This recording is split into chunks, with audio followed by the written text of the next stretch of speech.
Ainda hoje, penso em Carme da Silva, a amiga e a visionária. Passaram-se tantos anos, já estamos celebrando seu centenário, mas prezo saber que nós não a esquecemos. Nós mantemos viva a sua memória, porque ela é uma mulher que merece estar presente no panteão brasileiro. Eu conheci Carmen no final da década de 60. Eu tinha publicado o meu livro O Tempo das Frutas e não me lembro exatamente como fomos apresentadas.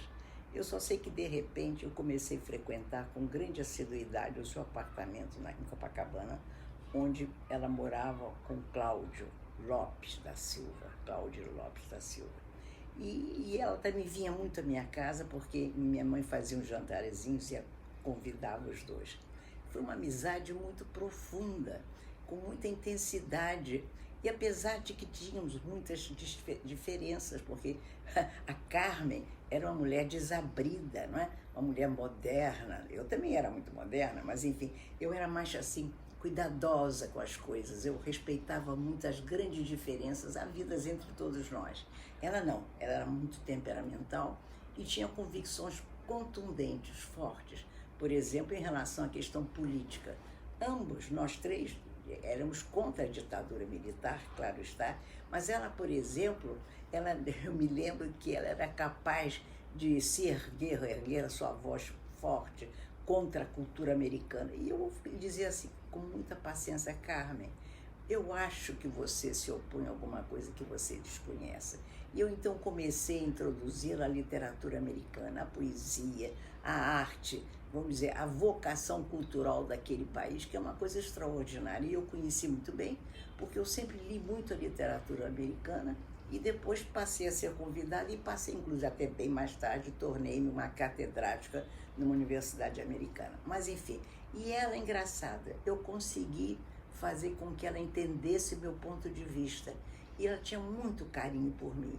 E os dois, no afã de atrair-me para o epicentro político deles, que era uma extrema esquerda, por assim dizer, era assim do partidão, como se dizia à época, não é? Eles começaram a descobrir traços revolucionários nos meus contos. Por exemplo, no Tempo das Frutas, há um conto que agora eu não me lembro, é a história do passado no campo, lavradores, que eu sempre fui muito atraída pela temática da lavoura, né? Então, o homem diz para a mulher que está grávida: mulher, vai parir que eu cuido da terra. Alguma coisa assim. Parecia, para ele, o Cláudio e Carmen adoraram, porque eu acho que evocava um pouco o soviético de 1940 da União Soviética. Muito bem. Mas isso nada impediu o nosso agradável convívio.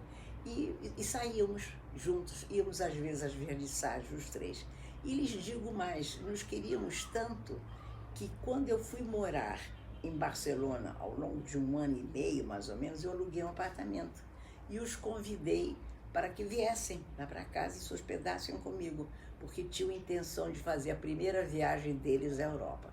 Isso foi feito, eu os recebi em Barcelona, não é? E eram de um carinho enorme. E eu, então, naquela época, estava escrevendo um romance chamado Tebas do Meu Coração. E eu sou muito apaixonada quando eu escrevo. Sobretudo, há uma etapa do mundo romanesco que eu tenho a sensação que eu posso morrer, mesmo naquela época, e deixando o livro a descoberto, sem proteção, né? Um livro inconcluso.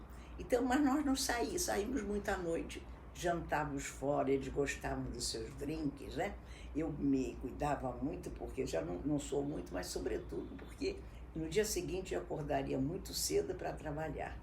E um detalhe maravilhoso, inesquecível: eu acordava às 6 e tanto, né? Depois de ter dormido muito tarde, trancava-me no meu escritório e ia escrever, cuidar desse Tebas do Meu Coração.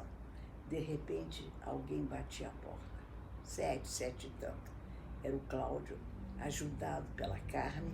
Eles haviam feito o meu café da manhã, puseram todos os detalhes numa bandeja para que eu pudesse trabalhar, vamos dizer, alimentada, nutrida. Ou seja, gestos maravilhosos. E assim foi sempre a nossa amizade. Eles tinham paixão por gatos. Os gatos eram tantos, sabe? Rebentos, eram os filhos deles de algum modo. Depois eles se mudaram, foram morar em Chalita, creio eu, um bairro de Niterói. Lá ia eu visitá-los, né? E eles me recebiam com grande galhardia sempre. E assim foi a nossa amizade. Talvez nos últimos anos de vida de Carmen, convivemos menos, porque ela se tornou uma mulher muito mais oficial como feminista. Ou seja, ela, quando chegou ao Brasil, e ela desempenhou seu papel junto à imprensa na revista Cláudia, ela funcionou, foi acolhida mais pelas mulheres muito carentes e necessitadas da palavra de Carmen. Mas eu não creio que o mundo intelectual a acolheu bem, nem a ela, nem tanto aos seus livros. Eu acho que um dos livros é Sangue Sem Dono, eu não me lembro, mais ou menos. Enfim, eu li e conheço toda a obra dela. Então, já com o triunfo, o sucesso do feminismo no Brasil, já a partir da visita da Beth Friedan aqui e das campanhas terríveis que o Pasquim, por exemplo, e outros jornais mais fizeram contra o feminismo, né? As mulheres se agruparam em defesa dessa causa absolutamente essencial para a humanidade, né? E Carmen ganhou uma evidência acima daquela que a revista Cláudia lhe dava. Então, talvez por isso tenhamos nos frequentado menos, mas ao mesmo tempo eu viajava demais e passava, às vezes, longas temporadas no exterior. De modo que eu vejo a obra de Carmen da seguinte maneira. Ela era uma visionária, sem saber que era. Ela não era uma revolucionária, mas ela revolucionou os costumes. Mas ela o fez de uma forma muito prudente, muito sábia, talvez não deliberadamente. Ela foi se expandindo em termos de ideias, de atuação, aos poucos, porque ela sabia que o público dela não era um público sedento por revoluções ou por transformações sociais profundas. Era um público, a meu juízo, que queria mudanças interiores de cada pessoa, ser alguém que padece de uma metamorfose. Acho que foi isso. Então, isso ela foi operando, um modus operandi fantástico, porque ela foi invadindo as camadas sociais, ou seja, as mulheres, cada qual no seu ninho, no seu lar, foram se dando conta de que a vida era muito mesquinha, muito modesta, que havia possibilidade de você expandir o seu ser, não é? Sem perder o lar, sem perder talvez aquilo de precioso que você tinha. Esse que foi o grande mérito de Carmen, é conquistar as mulheres, desintegrou-as de uma forma muito positiva para dar-lhes uma outra visão de mundo, uma outra maneira de conviver com as coisas, com a sociedade, em defesa dos seus interesses. Mas foi uma batalha do ego, do eu. Ela foi a grande, vamos dizer, que alterou os rumos do eu. O eu foi fundamental na obra de Carmen. Agora, ela também dava exemplos muito próximos. Ela, por exemplo, ela não era uma metafísica, ela não abandonava o cotidiano imediato, o cotidiano visível. Ela ia falando daquilo que a mulher, a quem ela se dirigia, que essa mulher pudesse ver. Ela dava visibilidade ao que a mulher não tinha e que lhe faltava enxergar. Eu acho que, sobretudo, ela foi uma das precursoras no sentido de apaziguar os ânimos, exaltá-los, essa visão térmica da conduta da mulher foi excepcional, porque ela abriu grandes portas, sabe? Ela derrubou muralhas, não digo muralhas, que é um exagero, mas derrubou muros, e ela fez muito bem às pessoas, na medida desejada. Ela preparou as mulheres brasileiras para que elas pudessem alçar voos sem prejudicar, sem que elas perdessem o que lhes era essencial. Porque você não pode perder o essencial. Isto é, você só pode perder esse essencial quando você está preparada para perder. Aí é um jogo que você faz. Eu jogo tudo meu jogo é esse, eu vou perder, mas eu vou ganhar muito mais adiante, além, não é? Então, essa é a visão de Carmen, por isso que eu digo que ela é uma visionária.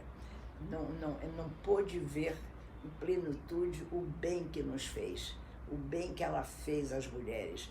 Portanto, ela, sem dúvida, é uma inovadora, é alguém presente no percurso histórico do feminismo brasileiro, entendeu? E não podemos deixar de reconhecê-la como tal. De modo que celebrar esse centenário dela com as pompas e circunstâncias é indispensável. Eu celebro essa visionária, mas no meu coração eu celebro, sobretudo, a doce amiga Carmen, que comigo era de um carinho imenso. Ela dizia assim que eu era perigosa, porque eu a seduzia, ela e ao Cláudio, com doçura, mas com obstinação. Carmen, você está sempre presente, você é uma mulher luminosa e bela. Muito obrigada por ter vivido na minha vida.